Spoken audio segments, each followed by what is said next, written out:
I went up, all in, all in, all in. I went up, all in, all in, all in. Came up from nothing, watched it blow up to something. Pressing the button, the curtains are shutting. That means it's over for you. Got my plans, my hustle, I know how to move. Know how to win, don't know how to lose. On the yard, I chill in the cruise. In the spot with beautiful views. Never falling off, got me confused. Pay respect to the game, I had to pay my dues. Hi, I'm Robert Wood with the Keep It Dago podcast. We're here today with Biggie Babylon, an artist who is making a splash in San Diego's urban entertainment industry, and a guy who has a lot going on right now. So, before I go any further, Biggie, say hi to the people at Dago. What up, SD? I'm Biggie Babylon. A lot of people out here probably know me already. I'm born and raised in San Diego, California. Started out in the liquor store business down here in Southeast San Diego at Mike's Market, over there on 36 in Ocean View. So I know a lot of people in the community from over there, but I've also been involved with music since about 2006. So for a long time, I've been definitely strong in the scene out here in San Diego. But lately, we're taking it more on the international level with the promotion and marketing. But I'm always here in San Diego. This is my hometown, and I love it. Hometown, and you love it. Well, being a businessman, doing some marketing and promotion, tell us how's that going, and a little bit about how you're doing it, so some of these other artists can pick up a little game from you. Definitely. I mean, also an artist. It's not easy to be an artist, especially an independent artist. In this landscape, it's a saturated market. There's a lot of people putting out dope music.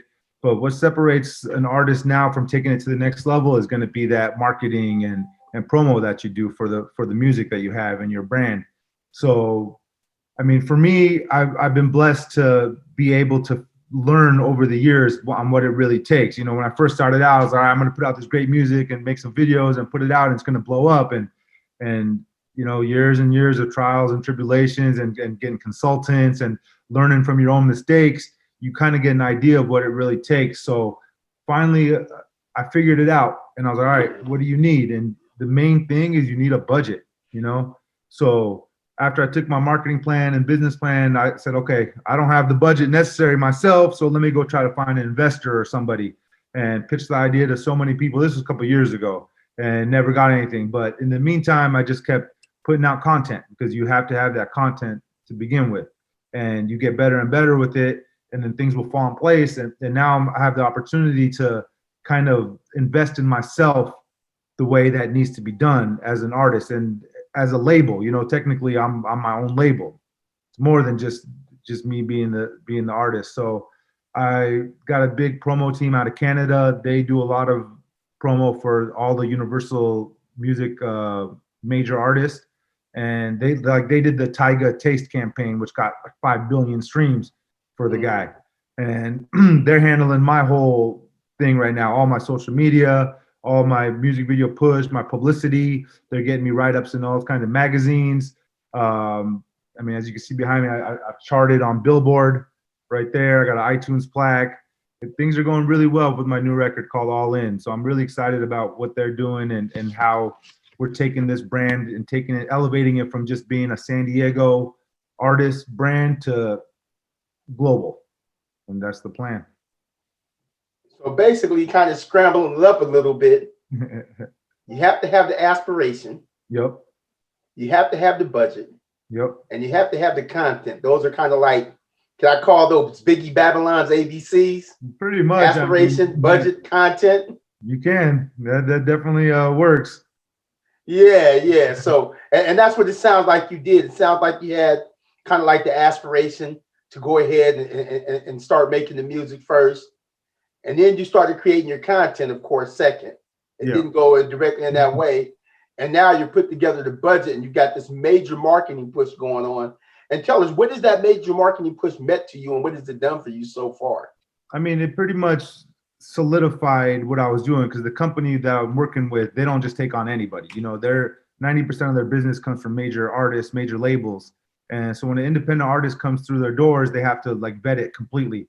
They got to see that you have the quality music. They got to see that you're ready to go out there and promote, that you're ready for interviews at any time, that you have a story that you can tell. You need a story that they can push, and it like solidified what I was doing, saying, all right, we're going to take on your project. And from then on, like everything just changed. All my social media graphics all became cohesive. Is you have to build a brand and keep that image straight throughout all your platforms. And it's not easy to do. It requires a team of people. And these guys, like I have a team, a Zoom meeting with them. It's like 13 people every week. We're sitting there talking and talking about ideas and what we're going to do and planned out for the next 3 months. So I know what's going to happen for the next 3 months right now with my music and the marketing. Yeah, and it all has to work together. It's called integrated marketing communications. Yep. And so it has to be kind of like, even though you're on different platforms and there might not be the same exact message, it has to communicate the same thing, basically. Definitely. Yeah. And so you said you have to have a story. What is the story you have that convinced those people that Biggie Babylon was an artist they would take on? Well, I mean, first of all, just me being who I am, being Chaldean descent, my people are ancient Babylonian people. So we're some of the first civilization ever on this earth that kind of invented entertainment to begin with. Like we used to have little parties in the village where they were and stuff like that. So for me, I realized early on that I have that image. I'm a businessman. I'm 6'2", 300 plus pounds.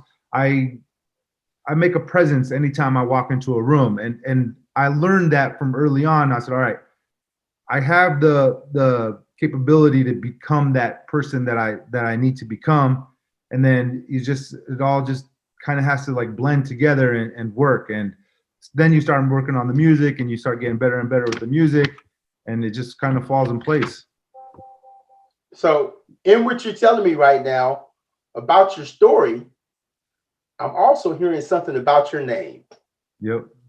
And so go ahead and tell us about that name. How'd you come up with Biggie Babylon? So Biggie Babylon was actually not my first rap name. When I first started rapping, I was Entre P, like ENTRE-P, short for entrepreneur, because that's who I was at the time. I was working in the liquor stores, started a little dispensary, I was a businessman. So I was telling my story with music about my real life, about working at the store, about customers at the store, about partying at night, the funny stuff. And I made an album called CEOG with that name, dropped it, and it started doing pretty good. And I got the attention of a record label out in LA, and they started bringing me to meetings and like, all right, we love what you're doing.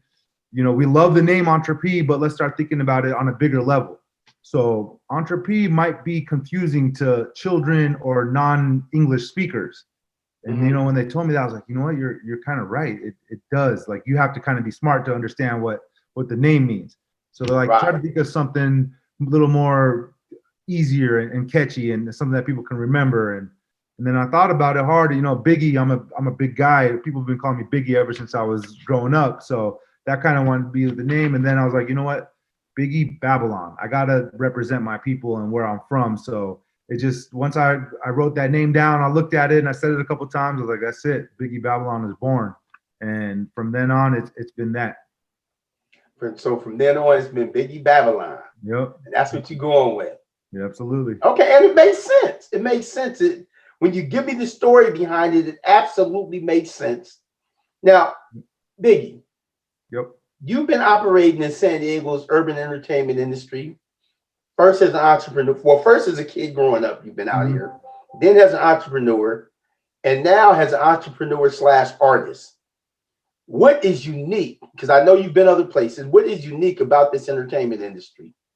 I mean, the entertainment industry is, for me, what's unique is like anybody can do it now. When I first started, like back in 2006, I was managing a different artist, and there weren't million rappers out there. Like if you're a rapper, that means you paid a lot of money to go into a studio, to record, to have professional production, because you couldn't just do it in your computer at your house like you can now, so it meant that you were serious about it from the beginning. So like when you said you're a rapper, it brought some respect to the name. Nowadays, if somebody says I'm a rapper, it's kind of like, man, I don't want to hear it. What have you done? But what I love about it is like anybody can do it. Like you don't need a major label anymore. Of course, it'd be great if a major label comes in and swoops you up and takes care of you, but they're going to own you. They're going to make all the money and you're just going to be the face for them. So that's Right. kind of what I like about it, is that I can kind of bring my business side into it too, as well with the creative side, and just do what I want to do. And you can't stop me from putting my music out there to the world, and they're gonna watch it. And if they like it, they like it. There's billions of people out there. So if you build enough of a fan base, you can make it happen, and you can live your dreams just the way you like. Now, speaking of your entrepreneurial side, in addition to the liquor stores that you own, the music that you're doing, you also have something else going. And I'm going to let you tell the people what they go about it yourself. So, I mean, I represent a brand called Babylon's Garden. They started out as a dispensary years ago, back in 2011, right there on Ocean View Boulevard as well. Then it kind of graduated to now where it's in the legal licensing state, where the products can be sold anywhere up and down California and anywhere around the world, actually, with the CBD line. So Babylon's Garden is pretty popular. They're known for their edibles, their premium flower, vape cartridges, all kinds of CBD products and everything. And with the little logo that we have, the little winged lion, it's pretty popular, and it's pretty funny. Like when I walk around town wearing the shirt or wearing the chain, people recognize it, and they might not recognize me, but they recognize the brand. And it's just like, it's kind of like a secret society, you know. You're wearing the little logo, and it's just like, I know that, I love that, it's cool. So it's been fun, you know, like with that whole side of the industry. It's a cannabis lifestyle brand now, so we're more focused on getting the California cannabis lifestyle, show it to the world and across the nation, because they're just getting in on the whole craze. You know, like it's becoming legal in so many different states.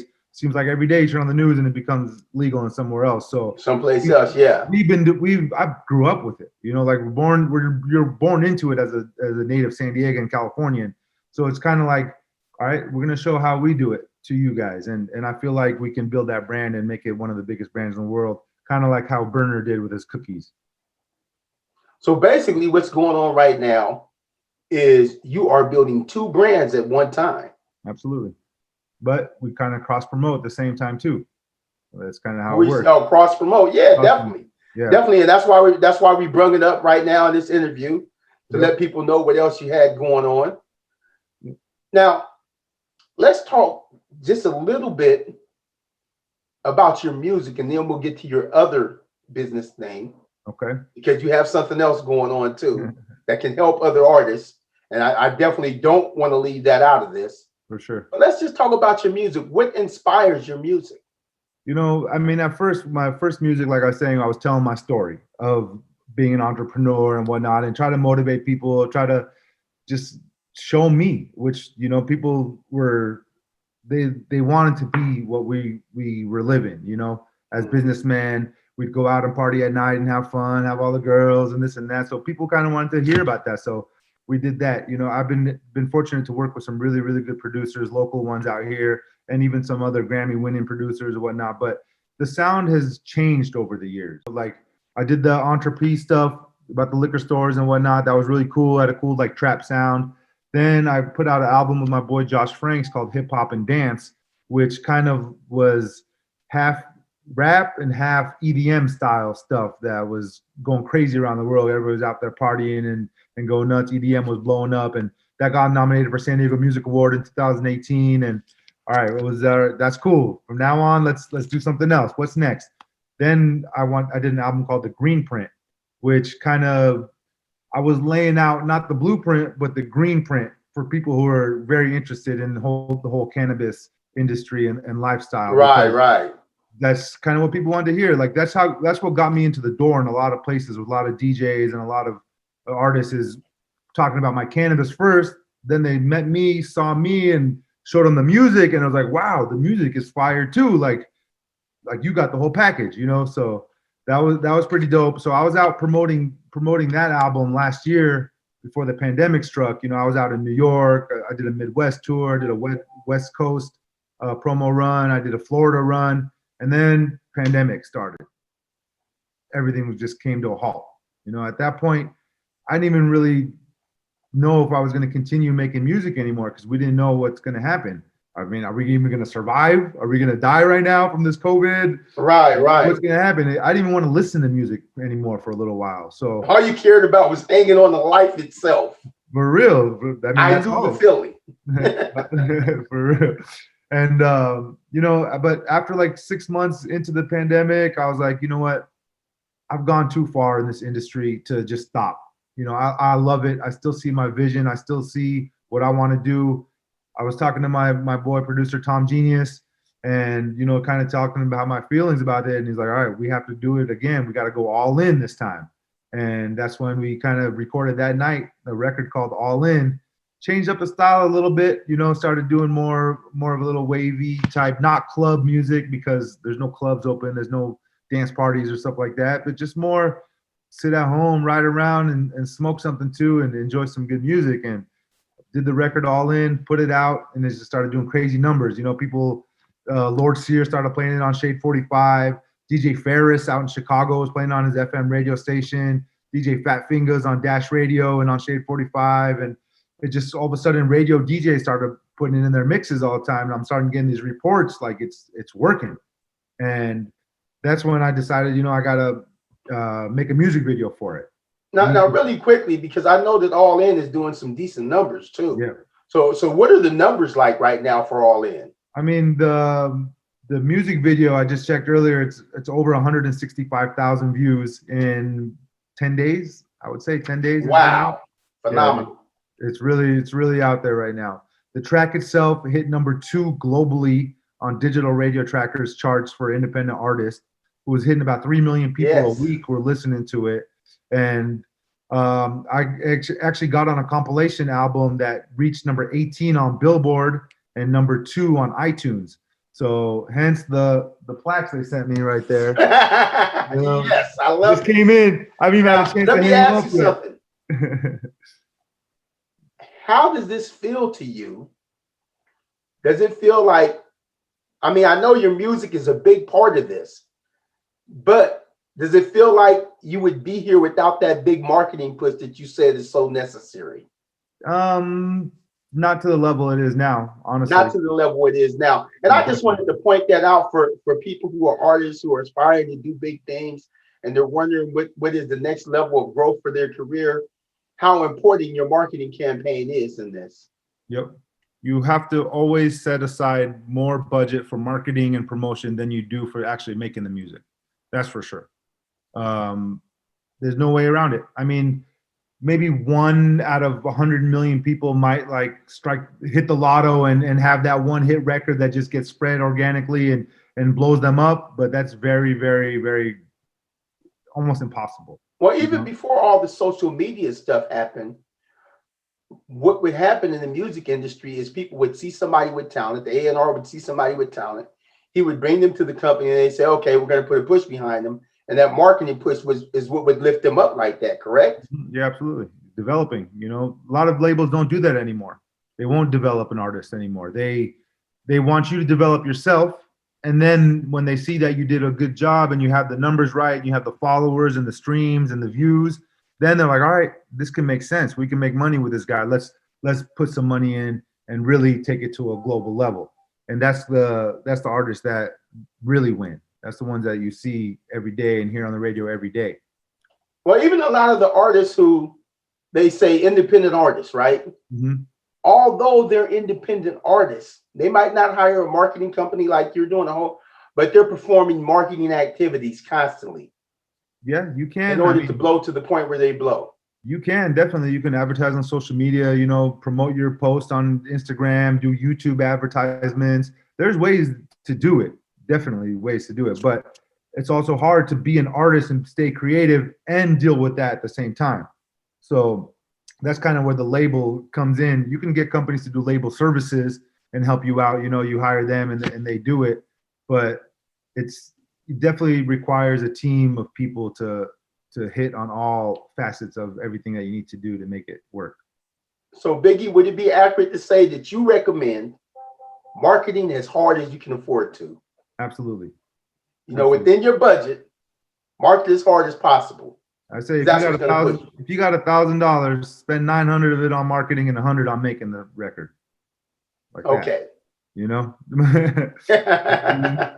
There's a lot of dope music out there, you know, a lot, but nobody's You gonna being a hear it if you businessman, don't it's the push same it. thing in the business world. You know, Yeah. marketing. You have to put it into marketing. So definitely, I do understand that. Yep. Now, being born and raised in San Diego, and you know, you were born in one part. Right now, you're operating Southeast San Diego. You're kind of a global person now. What do you think about San Diego's hip hop industry right now, or San Diego's urban entertainment? I want to say hip hop because there are people out here making movies. There are people doing gospel music, people doing R&B. Yep. But the feeling that I get is that we're in a moment where San Diego is about to evolve into an entertainment city. Do you get that same feeling?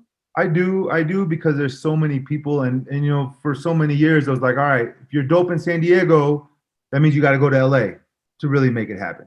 Right. And that's kind of the mentality that everybody's had for so long. It's like, oh, we can't do it here. We got to go up north to LA because it's so close and it's so powerful out there. But now I'm seeing the trend where the LA people, they want to get away and come down here and do their things, you know? And rightfully so. I mean, San Diego is the best city in the world. Like, if you can do Yes. something and feel good about life and enjoy stuff and get inspiration to be creative, why not here? And there's so many artists here that have that capability of making it. They really do. There's so many of them out there. I know a lot of them, but they don't have their business side of things in order, and or they don't know what it's really going to take, what kind of sacrifices they have to go through to do this. This is an everyday thing, you know, to really make it to where you want to be. But it's going to happen. You know, everybody in San Diego wants to be the first to do it.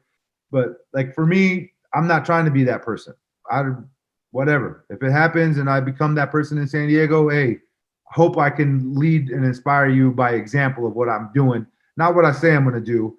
I want you to say, he did it. Now, how can we do it as well? And, you know, if you're really at that point where you want to do it, I can definitely give you some advice and kind of consult you in ways that you need to know about some things.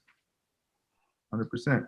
Have you worked with other San Diego artists? I'm sure you have. Yeah, definitely. I mean, like I said, when I first started, I was managing a kid named Tim's. He was a Chaldean rapper too, one of my people. And, you know, I got him to do some stuff. He went viral on a music video, but then he ended up getting a full scholarship to law school. And that's kind of when he stopped making music, and I was looking for another artist, and that's when I became one myself at that time. But I mean, as far as San Diego artists like Josh Franks, JF on the beat, he's really dope. He can sing, he produces, he's incredible. Tom Genius is an artist himself. He's also a producer. He's done a lot of my new stuff. He is a multi-platinum producer. You know, he's done a lot of stuff for big name people that you can't really talk about, you know, because they have all these NDA stuff. But let's just say he does a lot of ghostwriting, ghost producing for some big major artists. Right now I'm working with another producer named Mev the Renegade. He was out in Miami doing DJ Khaled stuff for a long time. He has some big major hits under him. But, you know, there's so many artists out there, just like the ones that I keep seeing. Every time I show up somewhere, it's usually the same 5 to 6 artists that are there at every event too. And that's kind of what it takes, is like, you have to show up. You have to be there. You have to support the other artists that are there too. Not just show up, do your 5-minute set, and then leave. No, sit around, mingle, network, talk, collaborate, do what you got to do, you know, because it's bigger than one person for sure. Right. Now, let me ask you a question. You rap, correct? Oh, yeah. Can you drop a few bars for us? You put me on the spot for it. I can put. Yeah, drop us a few bars real quick, man. I'm You're on Billboard, brother. Do something. I'm gonna keep it Jago for you. All right, let's see. Okay. All right. From the West Coast, rep the Middle East. Biggie Babylon, Middle East beast. You know I ain't a party till you mention me. There's money on the table, then you know I'm gonna eat. Sunny San Diego, that's where I live. We got the beautiful views to match the cribs. The price of living is high, that's how it is. Southern Cali, do it big. Picture this. Just a little, nice. Little sneak, short little 8 bars for you guys, but little something. Little something. Of course, in addition to what they're hearing at the top of the interview. Yep, so you guys know Biggie Babylon has some heat. and he has heat that's made to eat, as you can see by the billboard. That's right. So let's talk now about the necessity for unity in the San Diego area in order for us to become a cohesive entertainment industry. What are your thoughts?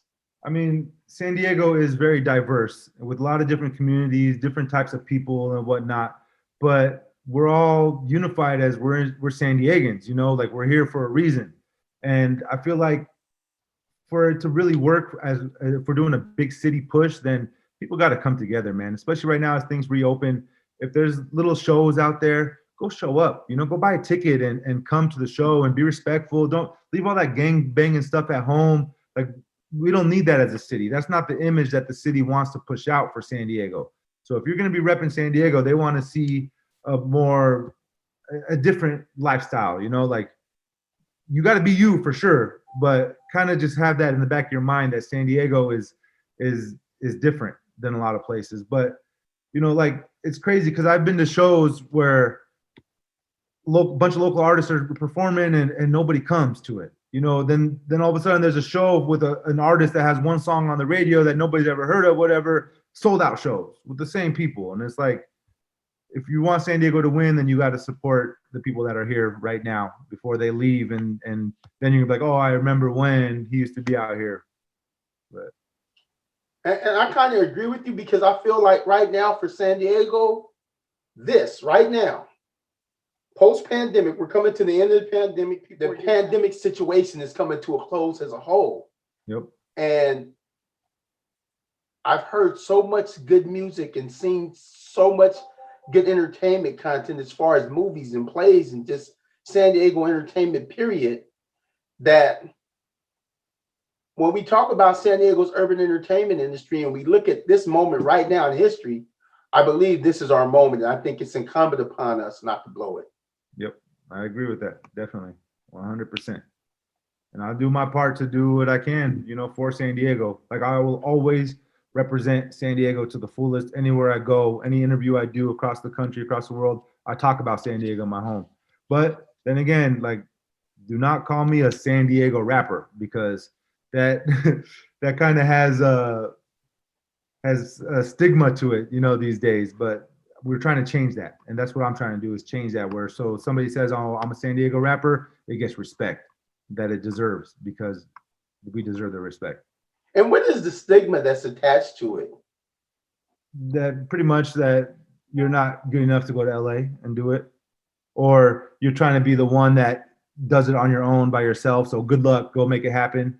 You know, there's just, everybody's got that ego sometimes. It kind of gets in the way of doing good business and doing good collaborations. So first you said, don't call me a San Diego rapper. And then you said you're trying to change it. Yeah. So I'm definitely trying to change it. So definitely. You're trying to make it so that you can be proud to say, yeah, I'm a San Diego rapper. Yeah. Right now I'm a rapper from San Diego. You're a rapper from San Diego, but you want to make the San Diego rapper level something to be proud of. Exactly. And that's my goal. Okay. That sounds good. That sounds great, actually. Bam. And I'm not going to end it. That's right. So, is there anything else that people should know about you before we close this out? I mean, about me, I don't know, man. Just like, I'm all in right now. I'm all in for real. Like, this is gonna happen right now, or it's not. You know, like, I'm making the big push that a major label would do if I was signed to one, and I'm gonna see if I can build my fan base enough to take me around the world and do what I've been envisioning for a long time. And if not, then you know what? I've got the knowledge where I can go help somebody else in the near future that I can believe in, that I know will take it. And I just hope to inspire people, man. That's all I've been about. I've been doing this for a long time, and I want to inspire the next. I mean, first I wanted to inspire the Chaldean community, because me being Chaldean, we're not supposed to be in entertainment. You know, we're supposed to own liquor stores and gas stations and this and that.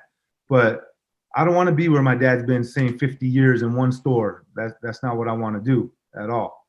So I just want to inspire people and put out good content, tell a good story, be respectful, try to be humble, and just win. And, you know, when I win, my whole team's gonna win. And when my team wins, that means the city's gonna win. And when the city wins, the city's gonna win. And that's it. Hey, it's coming soon. I feel it. Definitely, man. I feel it. But you gotta They're gonna know the San Diego area. You gotta think outside the box when you're doing it. You know, putting out dope music by itself is not gonna be enough. For me, I think what really helped me was when I invented something called the DJ Loud Pack. The DJ Loud Pack is where I cross-promoted the cannabis industry with the music stuff. So we had these little cans that Babylon's Garden uses for their flower.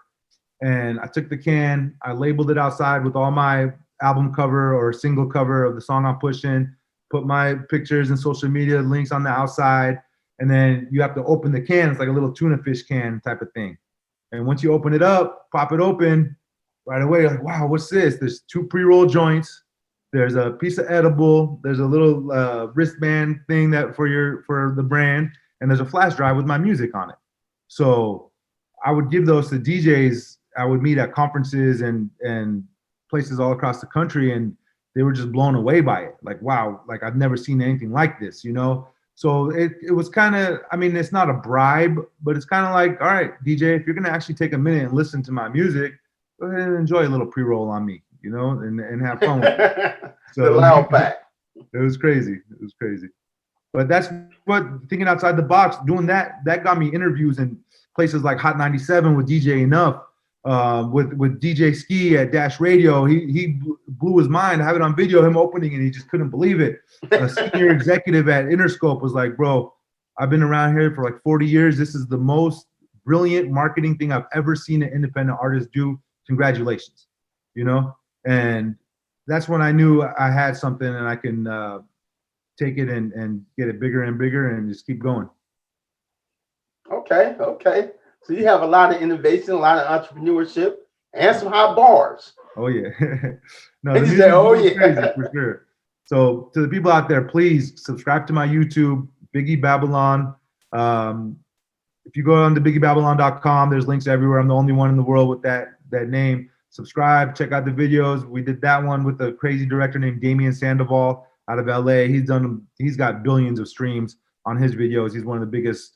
He was on my wish list of directors to work with, so I'm excited to work with him. Just sent him over a new proposal for a new video I got coming in the works for the next single. So like my next single is gonna drop in like 2-3 months, but already planning for it, getting the video ready, starting the rollout, starting pitching having my media people pitch to Spotify and iTunes and stuff like that way in advance, so that when the time comes to drop, they want to have the premiere. You know, they want to be the first people to put it out. Right. So it's always recommended to pitch your music before just dropping it, because some people, if it's out, they're not going to push it anymore. They want to have the first crack at it. Well, it might be a few months before your music drops, but you're dropping some nice gems today for any artists who are out there listening. And when your music does drop, when this next music does drop, please come back to Keep It Dago. Let's talk about it. Let's let the public hear some of it. Let's get it out there, man. Definitely. I appreciate everybody who actually gives it a chance and pays attention and listens to some music.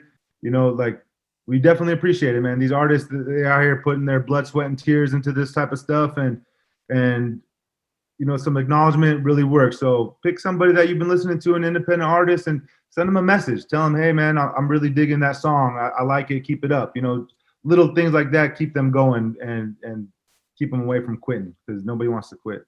That's for sure. Right on. Hey, it's Biggie Babylon, and I'm reminding you to keep grinding, keep it real, and always keep it Dago. Middle East beast, dog off the leash, bon appetit. Hopped in the Jeep, voices on feet, go hit the street. I think you misleading.